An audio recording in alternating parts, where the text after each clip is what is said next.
Welcome everyone to today's Wednesdays at Noon session featuring our engineering librarian, Jay Bhatt. We're very excited to have you. This will be the last Wednesdays at Noon session of the spring term, so welcome. We'll post the recording later on this week so you can rewatch it anytime you'd like. I think that's it for me. With that, I'll turn it over to Jay for the session. Thank you so much, Jay. Thank you so much, Stacy. Welcome, everyone. My name is Jay Bhatt, and I am the engineering librarian here at Drexel University. And today's topic for our presentation is finding data, teaching science and technology data information literacy skills to researchers. So let's get started. Um, as you all know that not only at Drexel, but many other universities also, new research initiatives are being developed in various organizations in a variety of interdisciplinary fields, nanoscience, medical robotics, biomaterials, and all of this research area not only generating a lot of data, but also need for finding that data in future innovative projects. So immense amount of data generated, large number of data sets are already happening within institutional repositories and other repositories, and even many journal articles are now publishing articles with link to data somewhere saved or within the article itself. So it becomes evident that our faculty, researchers, students, they will need to learn about these information seeking skills, finding data, and applying that data in their research projects. So finding quality data is becoming a global challenge. So this is the brief information introduction to finding data. And this is what we're going to cover. How do you articulate your data information needs? Where can we find data? Where do you search using literature, using library guides, even using advanced Googling techniques, Google data search, various databases our universities subscribe to, and of course, data repositories. And we are going to go over all of these different tools in step by step. We start with articulating data needs. So first of all, whether it is a research or a problem for an engineer or scientist trying to solve, they have a certain problem, they have a certain need, and those could be interdisciplinary in such areas. So they need to start thinking about various different topics, brainstorm, develop vocabularies highlighting those topics, and then think about what kind of data is needed in support of this research and problem-solving process. And then once you have that data, you start applying the data for your own research or problem solving. So we start with a broad topic and then we start breaking it down. Since climate change is one of the most important topic currently in discussion all over the world, I thought we'll start with climate change. So what could be the narrow topics within that? For example, we think about oceans, we think about climate change and coastal effects, coastal change with hurricanes, and so on. So now we have certain topics that we thought about, and then we start thinking about different ways to find related data. And I have included a citation to this article, Storm-Induced Overwash Extent, in which it is actually a data set. So this will give an example of a data set when you start exploring it. So you need start thinking context. Are there any data sets already existing? What is available? How can we find them? How can we create general keywords and then different references?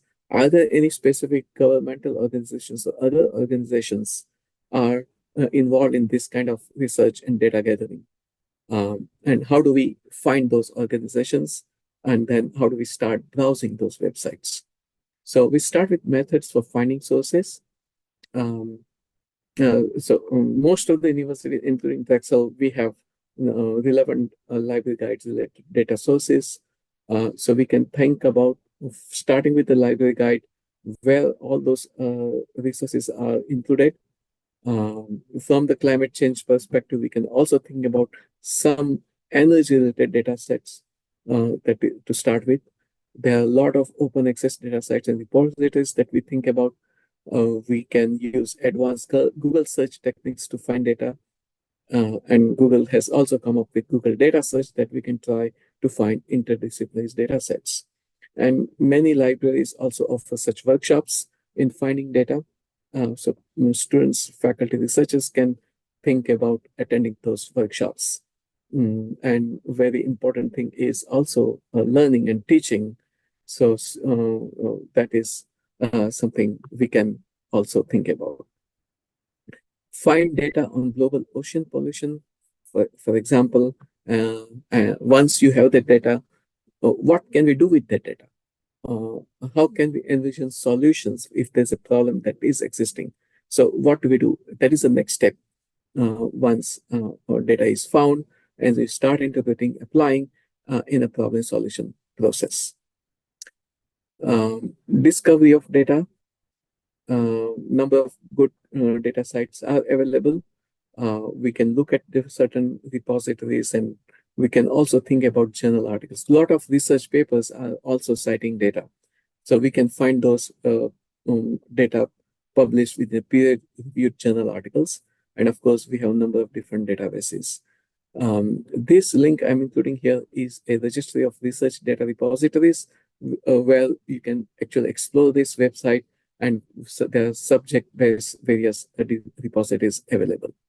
Searching via literature, for example, when you find a journal article based upon your research keyword, you look at the methodology section, you look at the definition section. They may have keywords included that shows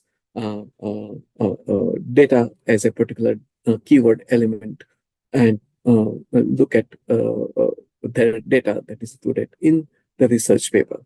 And many times look at those references. Those references can also lead to some other data sets as well.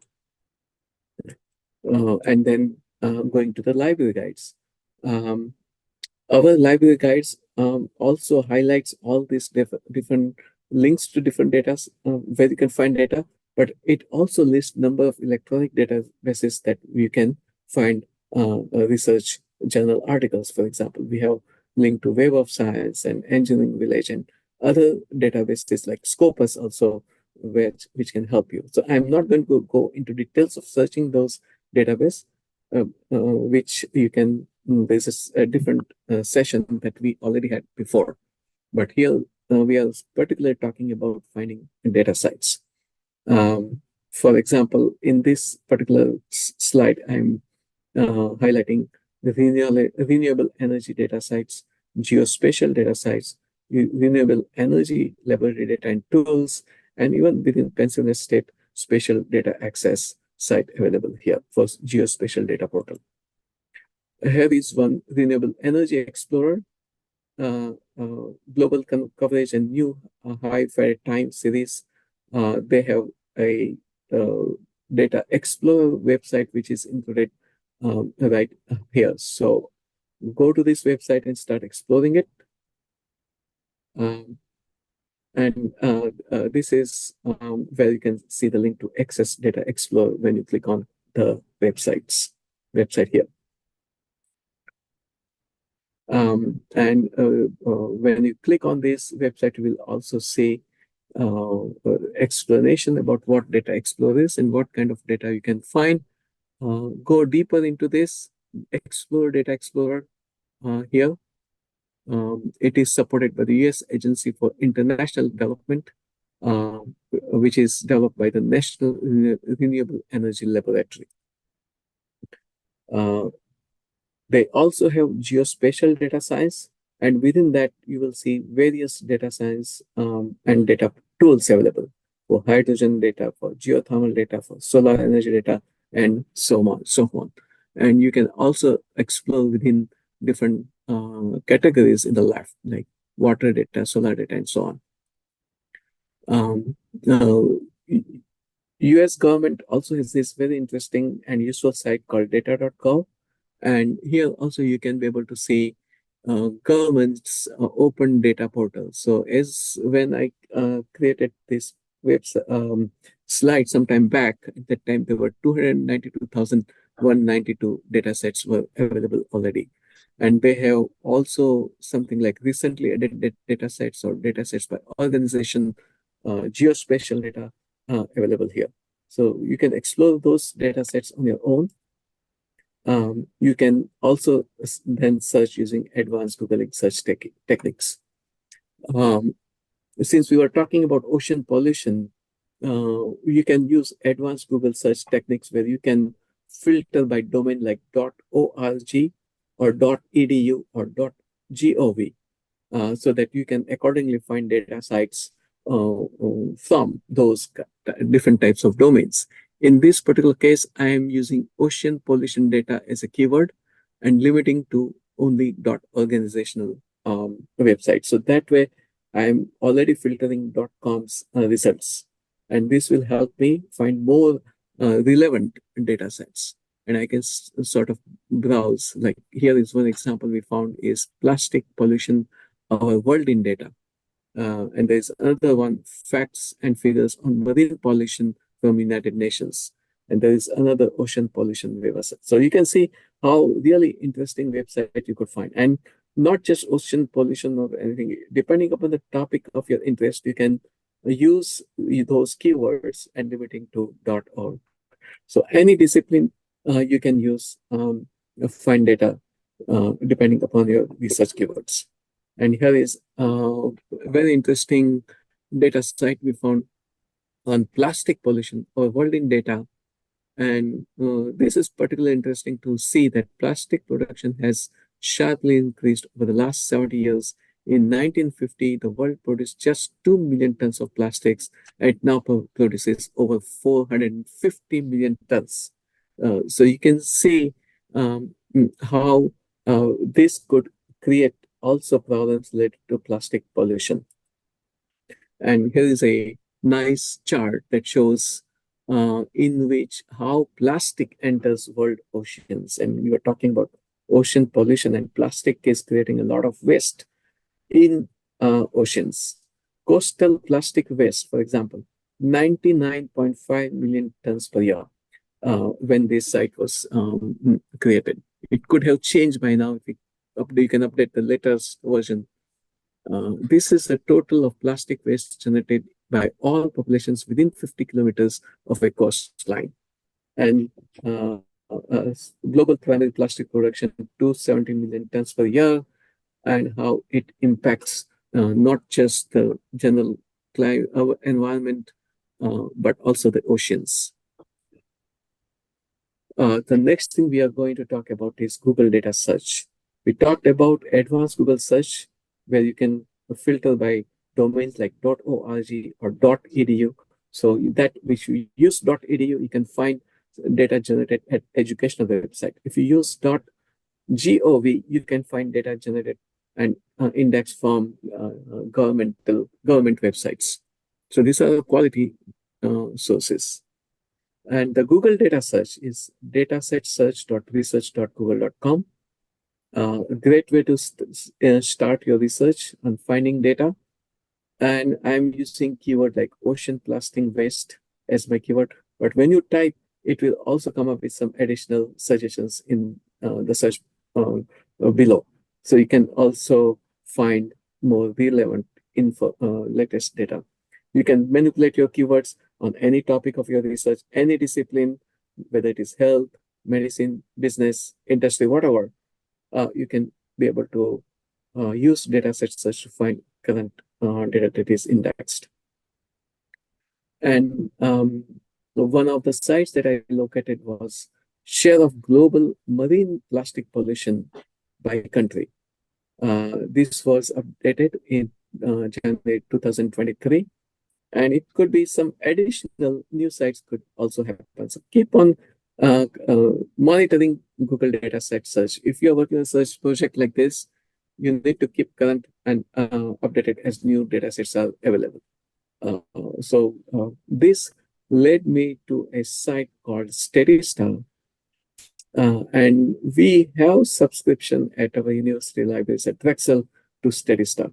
Google dataset simply points out this, but you will need to go to our subscription-based site, SteadyStar, to be able to access the complete data set available.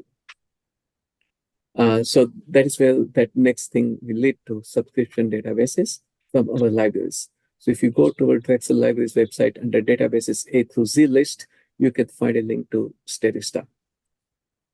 And I have included that link here, which offers more than 1 million statistics and facts from more than 18,000 sources within US and international data sets. So number of ways this kind of data is categorized. It could be market studies, it could be industries, different countries, consumer market, and so on. And even ocean pollution data is also linked. And I can, when you click on this link that I had included that, if you're a Drexel faculty, students, or staff, you will be able to log in using your Drexel credentials. And once you do that, it will take you to this page where you can start searching for your data. For example, I search for ocean pollution data, and I'm finding this particular link: distribution of global plastic waste emitted to the ocean in 2019 by select country. And you can see all different countries and their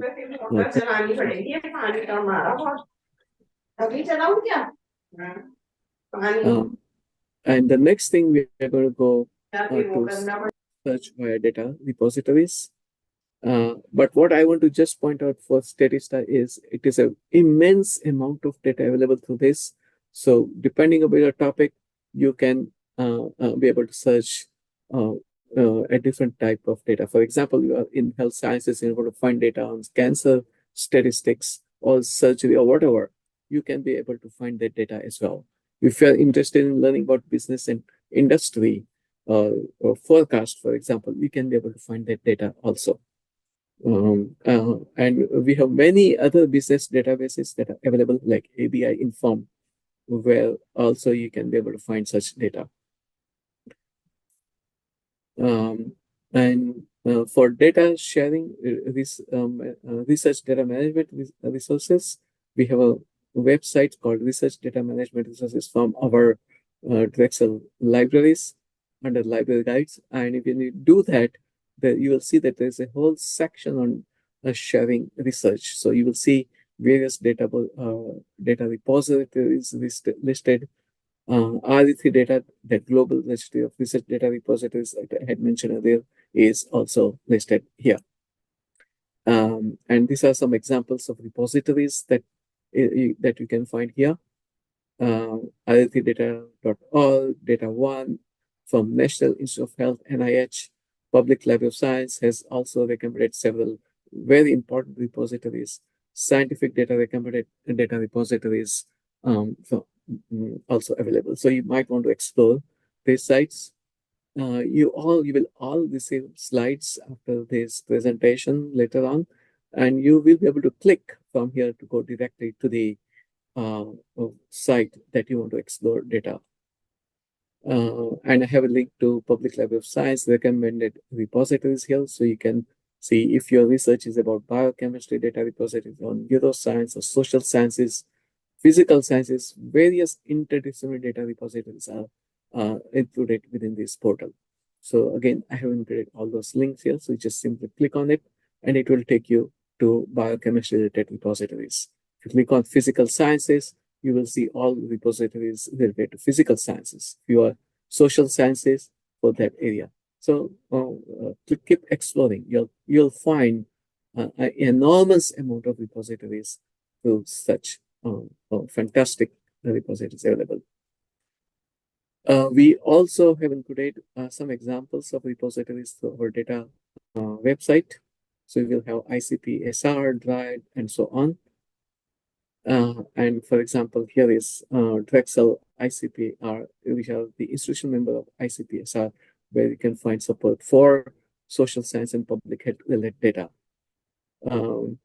One thing I strongly recommend to become aware of all different tools that you can find data. Once you are becoming aware of those data sites, you can simply dig in and start exploring. They may also have certain websites and tutorials on YouTube, or sometimes they will have an excellent help support tutorials on the website also. And for example, here is I'm interested in depositing data. So what do I do? And then you can start exploring here.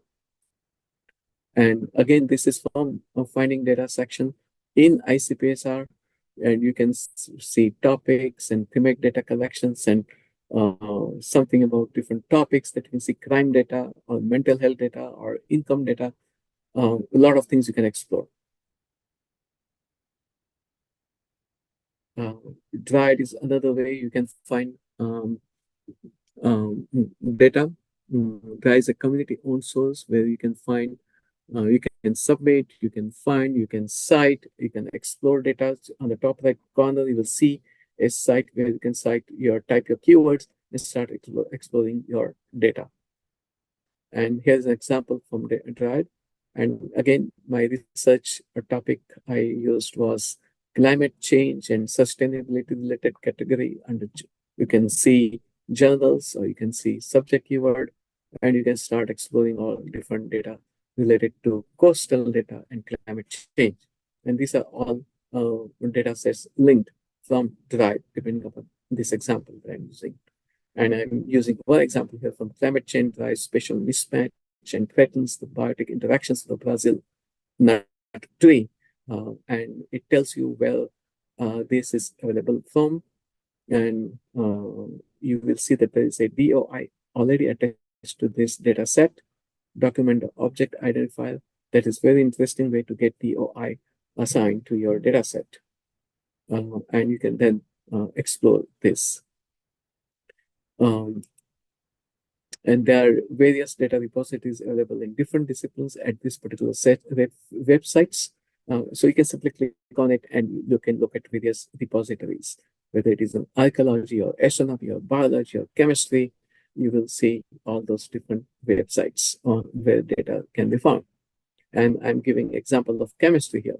So you will have Cambridge Structural Database, ChemSpider, and so crystallography open database. So these are all various ways you can find data. These are all chemical related data. And rfdata.org, registry of research data repositories. Again, you can find those data here. And another example on ocean pollution, I'm finding through rfdata.org, and simply click on this link and it will take you to the data sets related to that. So again, it also tells you these are related to oceanography, chemistry, biology, physics, and so on, natural sciences. So you can click on any of those subject areas. You can find additional data sites in those subject area. And I found something like Copernicus Marine Service, which is provide free and open marine data services, which can help you enable marine policy implementation and so on. So there are ocean products data, ocean state report, ocean monitoring indicators, visualization ocean data, and so on available, and also linked to access data site here. And one example that Copernicus data can be used is to study species such as turtles and elephant seals. And there's a video attached to that when you go to the website. You can see all various subject discipline you can explore. So for example, these are life sciences, medicine data, and so on. So depending upon the subject, if I'm interested in engineering and sciences, then you will see here material science data and materials engineering. So all subject disciplines are covered here, subject-based data repositories. Not only that, you can also find databases like religious history data from humanities and social sciences, ancient cultures, medieval history, early modern history, and so on. So you can see it is not just science and technology that you can find data on various disciplines like humanities, social sciences, ancient culture, medieval history, business, economics. You can explore all different categories of subject here. Even musicology related data is also available. And here is one example of database of religious history data. And there's a link where you can access this data and so on, which was the world's first comprehensive online quantitative and qualitative encyclopedia of religious cultural history. And you can start exploring by clicking on the link here. And this is from 2024 latest data site from the database of religious history. In March 2024, you can see a lot of different database data available for various interesting way of looking at history. And you can see 1900 BC to 600 BC that old data you can find. It's a lot of work involved when they are compiling such data sets. And equally important is for you to become familiar with how to find that data, because there's so much is already existing depending upon their area of research or assignment they are trying to complete for a particular course, for example. And teaching others is very important also to help you understand data. You also want to focus something like don't make exceptions. You need to go deep dive and explore this data.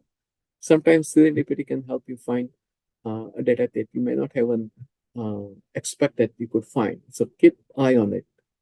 Keep on searching, keep on learning, keep on exchanging ideas with your colleagues and friends and other faculty members and researchers globally and various disciplines. And the most important thing is our university libraries provide access to number of such resources. Become familiar with our library guides on various disciplines, our databases and e-resources and subject experts.